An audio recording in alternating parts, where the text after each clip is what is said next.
नमस्कार, AB star news देख रहे हैं आप और मैं हूं आपके साथ सोहन सिंह।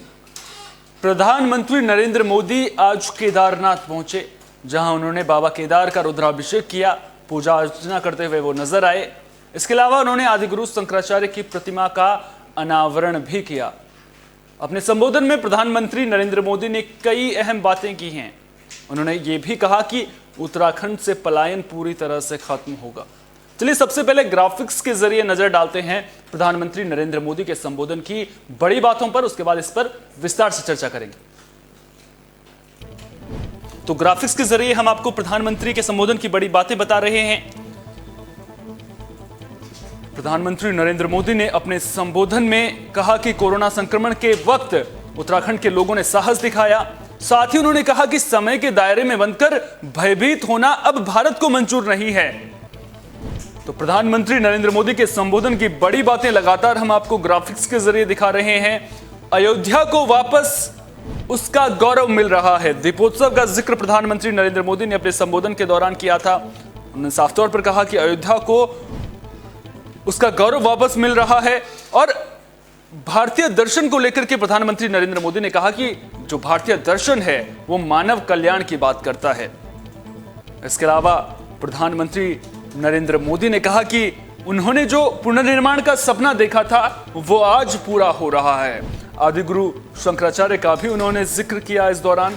साथ ही कहा कि जब भी मैं केदारनाथ आता हूं तो यहां के कण कण से जुड़ जाता हूं, यहां की हवा में मुझे सुकून देने वाला एहसास मिलता है। भारत और विश्व कल्याण के लिए आदि शंकराचार्य का जीवन था। उन्होंने भारत में जो मठों को लेकर के काम किया उसकी उन्होंने तारीफ की। और ये सबसे अहम बात जो मुझे लगी कि पहाड़ का पानी और पहाड़ की जवानी अब उसी के काम आएगी। पलायन यहां से रुकेगा। पलायन पहाड़ की सबसे बड़ी परेशानी है। तमाम सरकारें आई, तमाम सरकारें गई, लेकिन पलायन अभी भी बड़ा मुद्दा उत्तराखंड में है। चारधाम आने वाले यात्रियों की संख्या में रिकॉर्ड बढ़ोतरी हो रही है। सरकार विकास की ओर काम कर रही है, विकास के पथ पर काम कर रही है, विकास के पथ पर आगे बढ़ती हुई नजर आ रही है। तो प्रधानमंत्री नरेंद्र मोदी के संबोधन की कुछ चुनिंदा बातें हमने आपको ग्राफिक्स के जरिए बताई और इन बातों पर चर्चा होना बेहद जरूरी है। और इसी पर ज्यादा बातचीत के लिए बीजेपी प्रवक्ता शादाब शम्स हमारे साथ जुड़ रहे हैं। शादाब जी, बहुत बहुत स्वागत है आपका एबी स्टार न्यूज पर। बहुत धन्यवाद। शादाब जी, शुरुआत करूंगा मैं, पहला सवाल जो पलायन को लेकर के है उससे शुरुआत करना चाहूंगा मैं। प्रधानमंत्री नरेंद्र मोदी ने कहा कि पलायन रुकेगा, पहाड़ की जो पानी है और पहाड़ की जवानी है वो अब पहाड़ के काम आएगी। सर, सरकारें तो तमाम आई गई, 5 साल में एक पार्टी की सरकार, फिर अगले 5 साल में दूसरी पार्टी की सरकार। रोड मैप क्या है सर आपका विकास का, खासतौर पर मैं अगर पलायन को लेकर के बात करूं आपसे? देखिए, रोड मैप बिल्कुल क्लियर है। जब हमारी सरकार बनी तो सबसे पहले हमने कहा कि हम एक ईमानदार प्रदेश है। और जो पिछली सरकार ने भ्रष्टाचार का धब्बा हम पे लगाया, पूरे देश में नहीं पूरी दुनिया में हमारी किरकिरी हुई, हमने कहा हम 0% टॉलरेंस ऑन करप्शन की सरकार देंगे, भ्रष्टाचार मुक्त सरकार हम देंगे, और हमने वो सरकार देने का काम किया। दूसरा, हमने कहा कि हम पर्यटन को उद्योग का दर्जा देंगे, क्योंकि हम तीर्थाटन प्रदेश है, हम पर्यटन प्रदेश है, ये हमारी आजीविका से जुड़े हुए विषय हैं दोनों। और हमने पर्यटन को उद्योग का दर्जा दिया और हमने पहाड़ में सब लोगों को कहा कि आप होम स्टे खोलिए, और होम स्टे लोगों ने अपने घरों में अपने होम स्टेज बनाए। अब जो लोग वहां तीर्थ यात्री आते हैं, जो टूरिस्ट आते हैं, अब वो उन घरों में रुक रहे हैं। और कोरोना के 2 साल अगर हमारे न जाते तो अब तक हम नया इतिहास रच चुके होते। जिस तेजी के साथ कोरोना की छूट मिलते ही जैसे हमारी यात्रा प्रारंभ हुई तो हमारे लोगों के चेहरों के ऊपर उनके चेहरे खिल उठे, उनके बच्चों के चेहरे खुल उठे कि इतने यात्री हमने सोचा नहीं था, रिकॉर्ड तोड़ यात्री आए। तो इसका मतलब अगर तीर्थाटन की दृष्टि से देखें तो हमारे होम स्टे, हमारे होटल, हमारे जो भी सिस्टम है सारा कामयाब रहा। हमारे लोगों की आजीविका पॉजिटिव लाइन पे आ गई। उसी तरह से अगर हम देखें तो पर्यटन में जिस तरह से हमारे यहाँ एडवेंचर टूरिज्म है उसमें बहुत बड़ी उछाल, बहुत बड़ी छलांग हमें देखने के लिए मिल रही है, क्योंकि रोड चौड़े हो गए हैं, ऑल वेदर रोड बन रहा है, पहाड़ पे ट्रेन चढ़ने जा रही है, और दिल्ली से देहरादून की जो दूरी है वो कम हो गई है। अब आप 3, 3.5, 4 घंटे में आप देहरादून से बाय रोड ट्रैवल करके दिल्ली जा सकते हैं और दिल्ली से देहरादून आ सकते हैं। तो जो खतरे हैं पहाड़ के रास्तों के वो सुगम हो गए, उन खतरों से हमने काफी हद तक पार पाई है। और एटमॉस्फेयर जो है लॉ एंड ऑर्डर में, अभी आपने देखा होगा मित्र पुलिस देश की नंबर 1 पुलिस बनी है। वो इसलिए क्योंकि हम यहाँ मित्र पुलिस, टूरिस्ट आते हैं, प्यार से बात करना, सबको सम्मान देना। ठीक है सर, घूमने आया है, बिल्कुल कानून व्यवस्था बड़ा मुद्दा कभी उत्तराखंड में रहा नहीं है, और जिस तरह से वहां पर चाहे कोई किसी भी पार्टी की सरकार रही हो, कानून व्यवस्था जो है उसको लेकर के कभी सवाल इतने ज्यादा खड़े नहीं हुए। लेकिन आपने सड़कों का जिक्र किया, मैं सरकार को दोष नहीं देता इस पर, क्योंकि प्राकृतिक आपदा पर किसी का वश नहीं चलता। जो तस्वीरें आई थी किस तरह से अभी हाल ही में हुआ था वो हमने देखा था। चलिए खैर, इससे इतर मैं आज प्रधानमंत्री के दौरे को लेकर के बात करूंगा आपसे। प्रधानमंत्री नरेंद्र मोदी केदारनाथ पहुंचते हैं। हरीश रावत का बयान मैं सुन रहा था, वो कहते हैं कि बाबा केदार के दर्शन करने के लिए प्रधानमंत्री पहुंचे हैं, लेकिन वो अपने दर्शन दे रहे हैं, अपना प्रचार कर रहे हैं, पॉलिटिकल प्रचार वो एक तरह से बता रहे हैं इसको। क्या कहेंगे इस पर? देखिए, घबराए हुए हैं हरीश रावत, और वो लोग, आज मैं तो ताजुब कर रहा हूँ, वो लोग जो कहीं और जाते थे अब कम से कम मंदिरों में जाने लगे हैं। मुझे शिवालयों की याद आ रही है, अभी वो भी आएंगे जो कपड़ों के ऊपर जिन्हें वो दिखाएंगे। इसका मतलब कांग्रेस लड़ने से पहले अपनी हार स्वीकार कर चुकी है। और मैं ये कह रहा हूँ कि आपको, हमें कोई दिक्कत नहीं है, आप कीजिए ना बात। आज आप कह रहे हैं कि हम यहाँ से संदेश दे रहे हैं बाबा केदार के, यहाँ से हम पूरे देश को संबोधित करें, तो क्यों ना करें, क्यों ना करें, दिक्कत क्या है? क्या हमारे लोगों को अगर जितने भी हमारे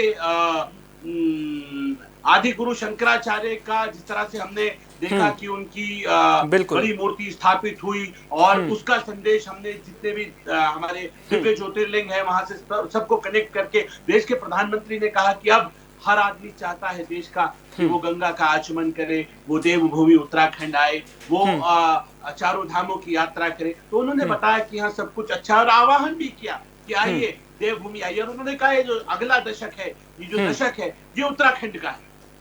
इतना टूरिस्ट आना है, जो लोग 125 करोड़ का देश, पूरी दुनिया में 150 से करोड़ से अधिक सनातन धर्म के मानने वाले जो 4 धाम की यात्रा पे आना चाहते हैं, जो यहाँ आना चाहते हैं, लेकिन क्योंकि सुविधाएं नहीं थी। अब देखिए, आप हमारी सरकार आई तो इंटरनेशनल एयरपोर्ट बन रहे हैं। आप देखिए, मतलब अलग से अभी हमने 18 नए डेस्टिनेशन बाय एयर से जोड़े हैं, हेलीपैड, हेली पोर्ट्स बनाए हैं। तो ये बता रहा है कि हम पॉजिटिव दिशा में आगे बढ़ रहे हैं, और दुनिया की आध्यात्मिक राजधानी कैसी हो सनातन धर्म की, उस दिशा में हम आगे बढ़ रहे हैं। तो हम कह सकते हैं, इसमें कोई शक नहीं है, बेरोजगारी भी दूर होगी। आने वाला जो डेकेड है, जो दशक है, वो उत्तराखंड का है, और उत्तराखंड यंगिस्तान को, विश्व गुरु बनने वाले यंगिस्तान को लीड करने के लिए तैयार। अच्छा, पर्यटन की हम बात कर रहे हैं, तीर्थ पुरोहितों की बात भी कर लेते हैं। देवस्थानम बोर्ड का विरोध कर रहे हैं, सरकार का क्या स्टैंड है? सरकार अपने स्टैंड पर कायम है उसको लेकर के? क्योंकि पुष्कर सिंह धामी ने इससे पहले जब मुलाकात की तो उन्होंने कहा था कि सरकार पुनर्विचार करेगी, इस तरह का आश्वासन दिया गया था तीर्थ पुरोहितों को।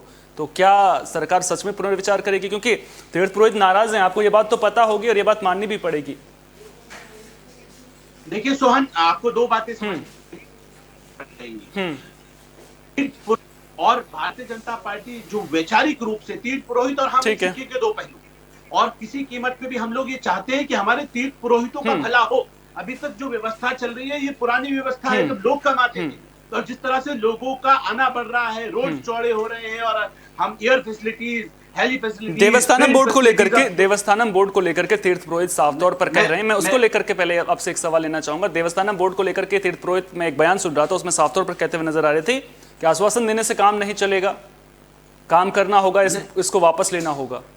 मैं वही बोल रहा हूँ, मैं वही बता रहा हूँ आपको कि अब आपको पुरानी व्यवस्थाओं से नहीं चल सकते, तो इसलिए बोर्ड की आवश्यकता पड़ी कि यहाँ की व्यवस्थाओं को और बेहतर बनाया जा सके, लोगों को सुख सुविधाएं दी जा सके। क्योंकि हमने देखा वो चाहे हमारी जो वैष्णो देवी श्राइन बोर्ड हो या अन्य बोर्ड हो, वहां हमने देखा कि वहां लोगों को राहत मिली है। तो और हम हिटलर नहीं है कि हमने कोई लकीर खींच दी। ये बोर्ड बनाया किसके लिए जा रहा है? पंडित, हमारे तीर्थ पुरोहितों के लिए। तो जो वो कहेंगे, जिस चीज में उन्हें सुविधा होगी, उस हिसाब से बोर्ड बनेगा। कॉन्फिडेंस में लेके चलेंगे। मेरे मुख्यमंत्री ने उनसे वादा किया है, और मेरे मुख्यमंत्री कांग्रेस कितने षड्यंत्र कर ले, वो डाल मेरे मुख्यमंत्री बात कितने षड्यंत्र करते हैं, मुख्यमंत्री इनके सब षड्यंत्रों पे पानी फेर देते हैं। और इसलिए हम कह सकते हैं, युवा मुख्यमंत्री पुष्कर सिंह धामी के नेतृत्व में इस बार हमने कमिटमेंट लिया है, इस बार 60 पार हम कांग्रेस को इकाई पे समेटेंगे और बाकी दलों की जमानतें जब्त कराएंगे। अच्छा, जो दल बदल की हवा बह रही है उसका तोड़ क्या है बीजेपी के पास? देखिए, दल बदल भारतीय जनता पार्टी का एक मत है, बिल्कुल स्पष्ट है, nation first, party second and self last. यानी कि अगर व्यक्तिगत हित है तो आप कल के जाते आज चले जाइए, हमें कोई आपकी आवश्यकता नहीं। ठीक, हम तो यहाँ अपने हित को पार्टी के लिए त्यागते हैं और पार्टी हित और अपने हित को देश के लिए त्याग देते हैं। जिसमें त्याग की भावना हो वो हमारे साथ रहे। हम नेशनलिस्ट लोग हैं, राष्ट्रवादी विचारधारा से ओतप्रोत संगठन है। कोई व्यक्तिगत हित के लिए अगर जाना चाहे हम बिल्कुल कहते हैं कि आप चले जाइए, और कोई राष्ट्र हित में हमारे साथ आना चाहे तो उसके लिए हम मोस्ट वेलकम करने के लिए तैयार हैं। अच्छा, एक और सवाल आपसे लूंगा। उत्तराखंड की राजनीति में एक तिलिस्म देखने को मिला है कि हर 5 साल में सरकार बदलती हुई नजर आई है। इस बार इस तिलिस्म को तो तोड़ना चाहेंगे ना आप? और एक और अहम सवाल आपसे, मुख्यमंत्री लगातार बदले आपने, इस बार का चुनाव पुष्कर सिंह धामी के चेहरे पर ही लड़ेंगे ना?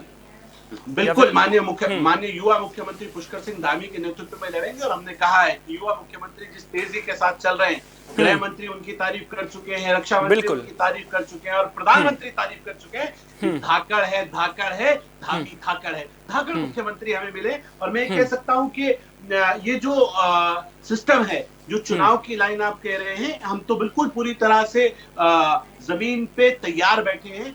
पहले भी हमने मिथक तोड़ा है। पहले कहा जाता था एक बार 5 साल जो केंद्र की सरकार होती है, 5 लोकसभा सीटें हमारे यहाँ, एक बार वो एक पार्टी को जाती है, अगली बार दूसरी पार्टी को जाती है। हमने मिथक तोड़ा। पिछली बार भी 5 सीटें, 5 की 5 लोकसभा हमारे पास थी, इस बार भी 5 की 5 लोकसभा हमारे पास है। पिछली बार हम 57 सीटें जीते थे, इस बार हम 60 सीटें जीतेंगे। किसी कीमत पे कोई कॉम्प्रोमाइज करने के लिए भारतीय जनता पार्टी बूथ का कार्यकर्ता तैयार नहीं है। इस बार युवा मुख्यमंत्री के नेतृत्व में 60 पार का हमने लक्ष्य रखा है। और हम ये कह सकते हैं कि एक तरफ मोदी जी हैं और दूसरी तरफ धामी जी हैं, मिलके मजबूत लड़ाई लड़ेंगे और उत्तराखंड को देश का प्रथम राज्य बनाएंगे। और मुझे लगता है कि स्विट्जरलैंड से खूबसूरत मेरा देवभूमि उत्तराखंड है। तीर्थाटन की दृष्टि से दुनिया की 125 करोड़ हिंदुओं की आध्यात्मिक राजधानी उत्तराखंड, तेजी से आगे बढ़ाने का काम हम करेंगे। और मैं ये पूरी तरह से आश्वस्त हूँ, आने वाला वक्त उत्तराखंड का है, भारतीय जनता पार्टी का है। कितने विधवा विलाप कर ले, इनका कुछ होने वाला नहीं है।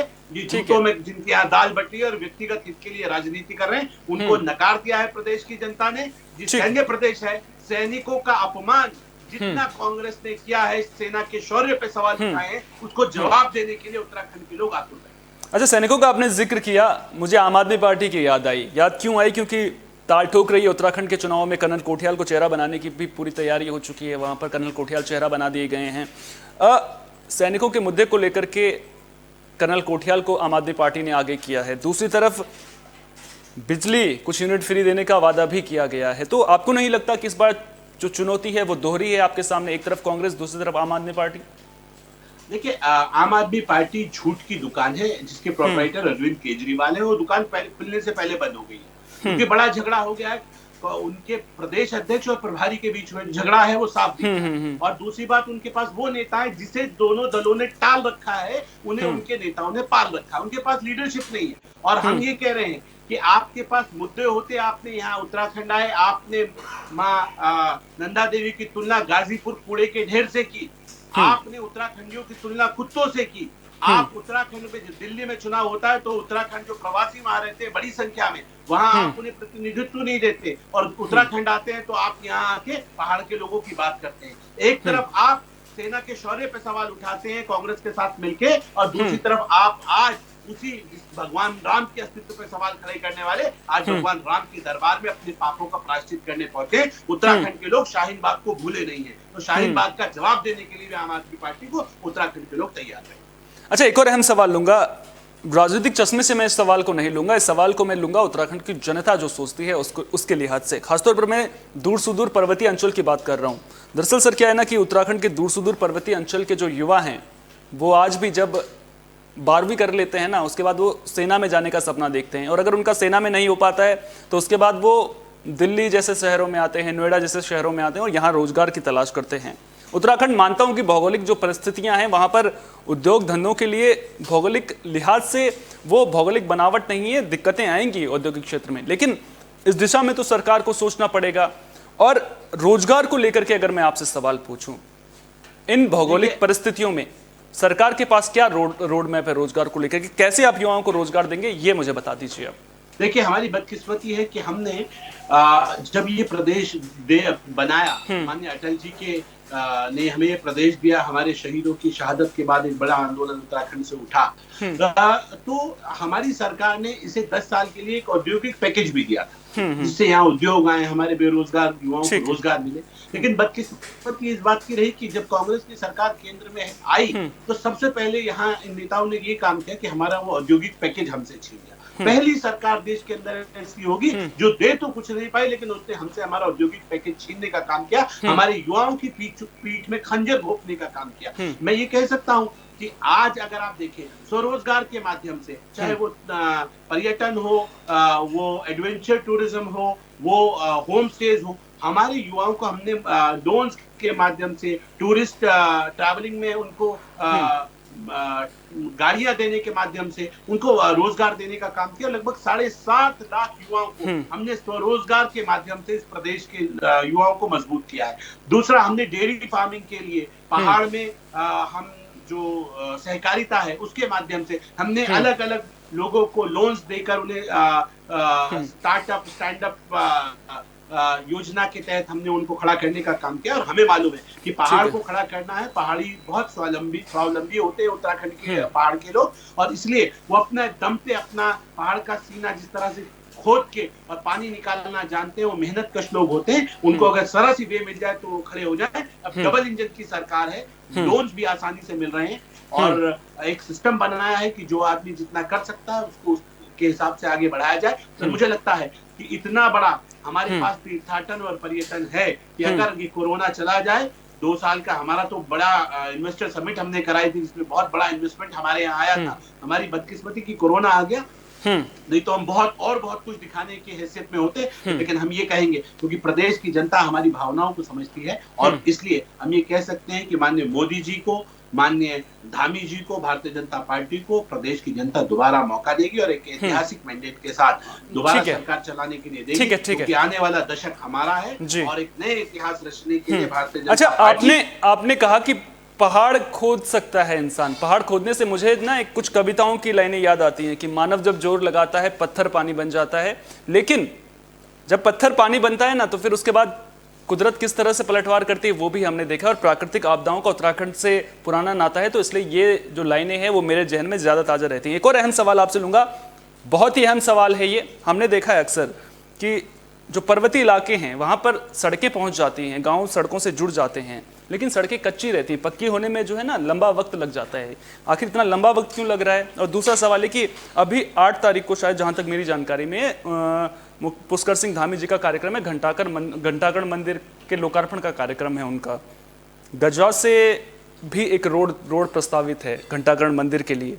सर, कितना टाइम लगेगा उस रोड को बनने में, वो भी मैं आपसे समझना चाहूँगा। देखिए, अगर आप रोड्स की बात करें तो हिंदुस्तान के इतिहास में जितने रोड आज तक उत्तराखंड में बने थे, उससे अधिक रोड इस 5 साल की डबल इंजन की सरकार। नहीं, मेरा सवाल ये नहीं था सर। सवाल ये है कि सड़कें बन रही हैं लेकिन वो कच्ची ज्यादा रह जाती हैं। जैसे अभी आप देखेंगे कि दूर सुदूर गांवों में पक्की सड़क बनाने में दिक्कतें आती हैं। मैं मानता हूं कि जो भौगोलिक बनावट है वो मंजूरी नहीं देती है। चाहे आप बरसात के सीजन की बात कर लें, पानी ज़्यादा होने की वजह से दिक्कतें सामने आ जाती हैं। मैं ये सवाल मेरा था कि आखिर इतना वक्त क्यों लग रहा है? कच्ची सड़कें चली जाती हैं, क्या जो काम करने वाले लोग हैं, चाहे ठेकेदारों की बात कर लीजिए आप, क्या वहाँ पर सिस्टम में कुछ गड़बड़ी है या फिर कुछ और परेशानियाँ हैं? क्यों, मतलब जो दूर सुदूर गांव है वो क्या कच्ची सड़कों के साथ ही रहेंगे? सड़कें पक्के कब होंगी? नहीं, उत्तराखंड में आप इन 5 सालों के अंदर हम ये वादा कर रहे हैं कि हम कोई कच्ची सड़क यहाँ रहने नहीं देंगे। हर गांव की कनेक्टिविटी पक्की सड़क के साथ अपने राजधानी से होगी, और इसलिए 18 नए डेस्टिनेशन पे हमने हेली सेवा शुरू करने जा रहे हैं। नए 3000 रुपए का टिकट के साथ आप दूरस्थ इलाके में हो, आपने हेलीकॉप्टर पकड़ा और सीधा आप अपनी राजधानी आ सके। जो गरीब लोग हैं उनके लिए हमने अभी हेली एयर एम्बुलेंस तैयार कर ली है। पहाड़ों पे डॉक्टर्स की संख्या हम पहले के मुकाबले दुगने से भी ज्यादा हमने पहुंचा दी है। हमने सारे स्वास्थ्य केंद्रों में आपने ऑक्सीजन सिस्टम अवेलेबल करा दिए हैं, वहाँ बेड्स अवेलेबल करा दिए हैं। हम ये कह सकते हैं डॉक्टर्स अवेलेबल हैं, सिस्टम काफी हद तक बेहतर हो गया है। लेकिन पिछले 55-60 सालों से बिगड़ा हुआ सिस्टम, 2 दिनों में सही नहीं होता। दूसरा, जो खून कुछ अधिकारियों के मुंह पिछली सरकारों ने लगाया था कि उनके मुंह से वो खून नहीं छूट रहा है, तो ऐसे अधिकारियों को हमने कहा भी है कि आपको हम वो घर पे आप वो ले लीजिए, वीआरएस ले लीजिए, घर पे बैठिए। जो बाधित बनेंगे, जो हर्डल्स क्रिएट करेंगे, उन अधिकारियों को ये कहा जा रहा है कि आप इससे बेहतर अगर आप फाइल्स को रोकेंगे तो आपको आपके घर भेज दिया जाएगा। वो फाइल को पास इसलिए नहीं करते क्योंकि मुंह खून लगाए, उन्हें पैसा चाहिए, तो ऐसे लोग जो भी पकड़ में आ रहे हैं उन्हें निपटा रहे। तो ये लड़ाई बड़ी थोड़ी सी लंबी चलती है, लेकिन इस लड़ाई को बड़ी ईमानदारी के साथ भारतीय जनता पार्टी की सरकार लड़ रही है आदरणीय पुष्कर सिंह धामी जी के नेतृत्व में। और हम ये कह सकते हैं कि बड़ी ईमानदारी के साथ हम लोग आगे बढ़ रहे हैं, हम सही, हमारी दिशा सही है। और आने वाला वक्त, मैं बार बार इस बात को कह रहा हूँ, भारतीय जनता पार्टी एक नया इतिहास उत्तराखंड में रचने जा रही है। और इस बार हमने कहा है कि हम 60 पार का लक्ष्य लेके चल रहे हैं, और इस बार ठीक है। चलिए ठीक है, एक और अहम सवाल आपसे लूंगा। सड़क की बात मैंने आपसे की, रोजगार की बात आपसे की, शिक्षा की बात मैं आपसे करना चाहूंगा, और फिर मैं पर्वतीय दूर सुदूर इलाकों की बात करूंगा, क्योंकि हमने वहां पर शिक्षा व्यवस्था देखी है कि शिक्षा व्यवस्था सवालों के घेरे में रही है सर पहाड़ों में, और इस बात को आपको मानना पड़ेगा। मेरा सवाल आपसे ये है, सवाल आप सुन लीजिएगा। जो आम आदमी पार्टी वहां पर चुनाव लड़ रही है वो दिल्ली मॉडल की बात कर रही है, शिक्षा को लेकर के दिल्ली के स्कूलों का हवाला दे रही है, और दिल्ली में स्कूलों की जो स्थिति है वो सुधरी है, ये बात आप भी मानेंगे। उत्तराखंड में चलिए सरकार ने उत्कृष्ट विद्यालय योजना चलाई है, ठीक है, अब कैसे शिक्षा का स्तर आप सुधारेंगे वहां पर? क्योंकि वहां पर मानता हूं, मैंने देखा है वहां पर कि जो बच्चे होते हैं, परिवार होते हैं, असमर्थ हैं, मैं ये नहीं कहूंगा, लेकिन उनकी ज़रूरतें शायद शिक्षा से ज़्यादा जो है वो दूसरी ज़्यादा ज़रूरतें होती हैं। चाहे बात आप मौसम की ले लीजिए, मैंने ये भी देखा है वहाँ पर कि खेत में हल लगाना है तो इसलिए मैं आज स्कूल नहीं जा रहा हूँ। तो जो जागरूकता है परिवारजनों में खास तौर पर, उसको कैसे करेंगे, स्कूलों का स्तर कैसे सुधारेंगे, इसको लेकर के क्या प्लानिंग है आप? देखिए, sustainable development goal, NITI Aayog की रिपोर्ट आई है कि उत्तराखंड इसमें एजुकेशन में तीसरे नंबर पे आए। तो इसका मतलब हमारी एजुकेशन का लेवल तो बहुत अच्छा है। हमने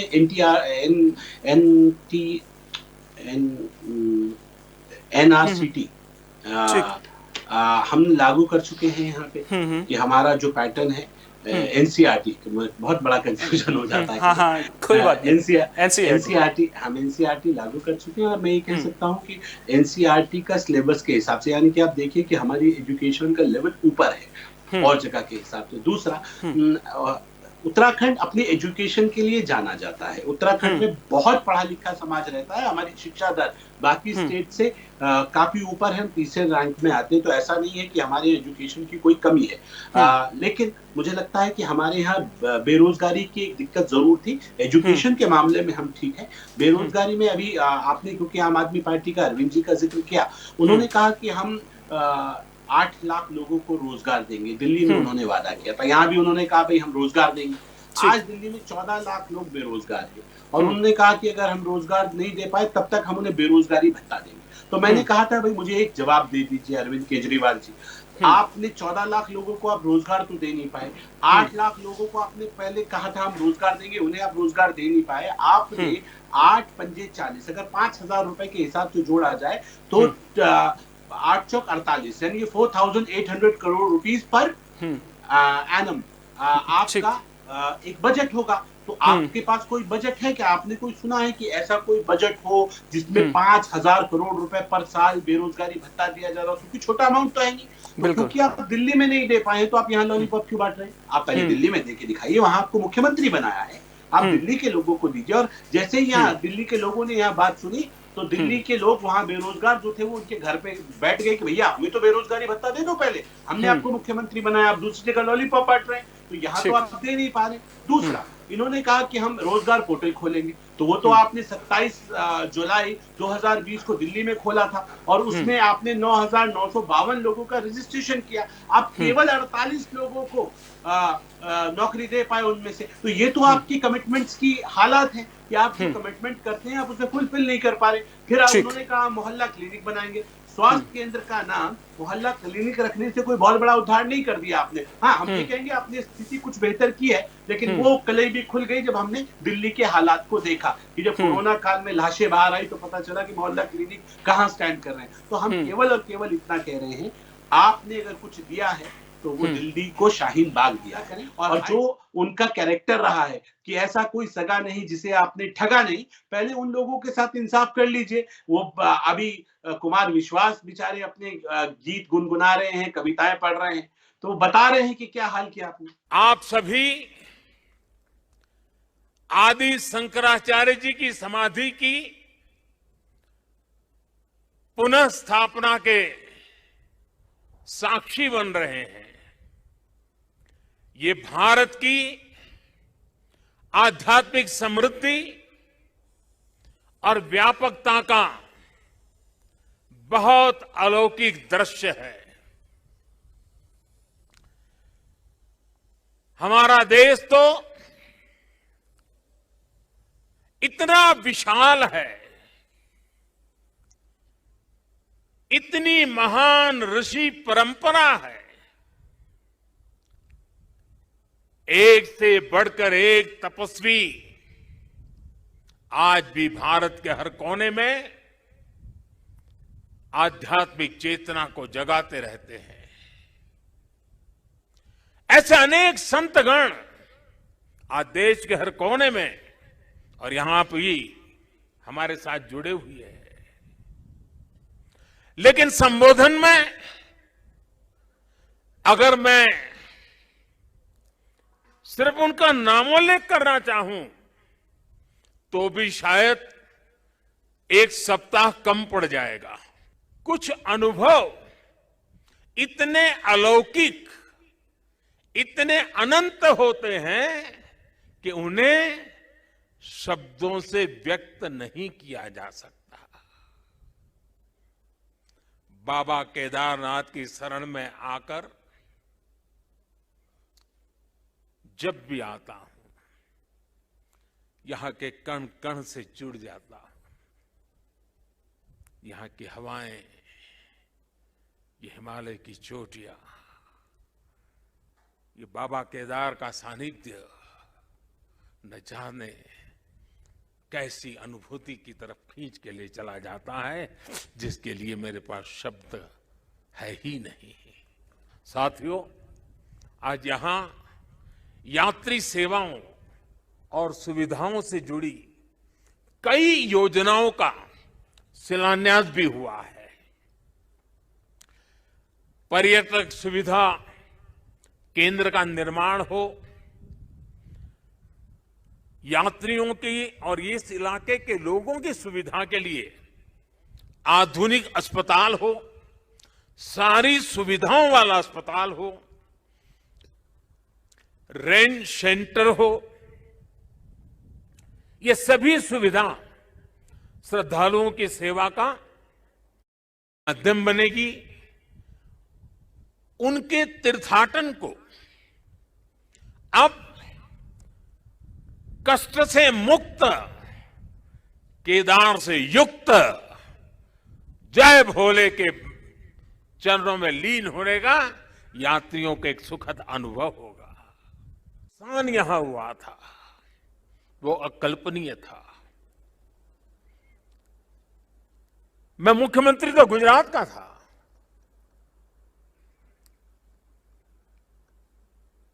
लेकिन मैं अपने आप को रोक नहीं पाया था। मैं यहां दौड़ा चला आया था। मैंने अपनी आंखों से उस तबाही को देखा था, उस दर्द को देखा था। जो लोग यहां आते थे वो सोचते थे कि क्या अब ये हमारा केदार धाम या हमारा केदारपुरी फिर से उठ खड़ा होगा क्या? लेकिन मेरे भीतर की आवाज कह रही थी, ये पहले से अधिक आन बान शान के साथ खड़ा होगा। जिस मिट्टी ने, जिसकी हवाओं ने कभी मुझे पाला पोसा था, उसकी सेवा करने का सौभाग्य मिलना, इससे बड़ा जीवन का पुण्य क्या होता है।